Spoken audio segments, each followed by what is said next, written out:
விக்கிரவாண்டி இடைத்தேர்தலுடைய பாமக வேட்பாளர் அன்புமணி பனைபுரத்தில் உள்ள ஊராட்சி ஒன்றிய தொடக்கப்பள்ளியில் வாக்களித்து விட்டு தற்போது நம்மோடு இருக்கிறார். நம்ம அவர் கூட பத்தி பேசுவோம்.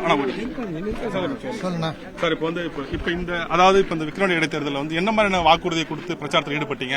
அது உங்களுக்கு மக்கள்கிட்ட வரவேற்பு எப்படி இருந்தது? நான் முதல்ல வாக்குறுதி கொடுத்துட்டேன். எனக்கு இது முழுக்க முழுக்க விவசாயம் சார்ந்த பகுதி. மெயின் வந்து நந்தன் கால்வாய் திட்டம் தான். நந்தன் கால்வாய் திட்டத்தை செயல்படுத்தணும். அது அவங்க பண்ணாட்டாலும் வெற்றி பெற்ற பிறகு அதனுடைய போராட்டம் பண்ணியாவது அந்த நந்தன் கால்வாய் கொண்டு வந்துடுவேன். அதே மாதிரி சங்கராபரணியாரனுடைய தடுப்பணை, அது அவசியம் தடுப்பணை இருந்தால் தான் அந்த சுத்துப்பட்டில் இருக்கிற தண்ணியெல்லாம் லெவல் ஏறும்.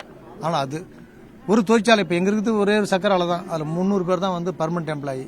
முதல்ல 900 பேர் இருந்தாங்க. இப்போ எல்லாம் அடுத்து கேஷுவல் தான். அதனால் ஒரு தொழிற்சாலை கொண்டாடுறதுக்கு மத்திய பிரதமர் அவர்கிட்ட சொல்லி அண்ணாமலைகிட்ட சொன்னேன். கண்டிப்பாக நான் வாங்கி தரேன்னு சொல்லியிருக்காரு. அதுமாதிரி 1000 வீடுகள் நான் வாங்கி தரேன்னு சொல்லியிருக்காரு. எந்த பிரச்சனையும் கிடையாதுங்க. சுமூகமான முறையில் நல்லா இருக்குது. சார், இப்போ வந்து அதாவது தேர்தல் ஆணையத்தோட செயல்பாட்டை எப்படி பாக்குறீங்க? இந்த விக்கிரவாண்டி இடைத்தேர்தலில் அவங்க வந்து எப்படி செயல்பட்டாங்க? நீங்க என்ன மாதிரி புகார்கள்லாம் கொடுத்துருந்தீங்க? தேர்தல் ஆணையம் இருக்குதான்னு தெரியல. தேர்தல் ஆணையம் இங்க இருக்குதான்னு தெரியல. இருந்தா இந்த சம்பவம் நடக்காது. தேர்தல் ஆணையம் இருக்கிற மாதிரி இருந்தால் யாரோ ஒருத்தவங்க 2 பேராவது அந்த இதை பிடிச்சேன்னு சொல்லலாம். பப்ளிக்கா காட்டுறாங்க. அவங்க பிடிக்கல. தேர்தல் ஆணையம் டோட்டலா திராவிட முன்னேற்ற கழகத்துக்கு முழுசா இருக்காங்க. அதில் எந்த மாற்று கருத்து இல்லை. இருந்தாலும் வந்து எவ்வளவுதான் அவங்க செய்தாலும் மக்கள் மனசுல நான் இருக்கிறேன். நான் ஒரு பொது வேட்பாளர். மக்கள் எனக்கு வாக்களிக்கிறாங்க. வெற்றி பெறுவது உரியது. என்ன நன்றி.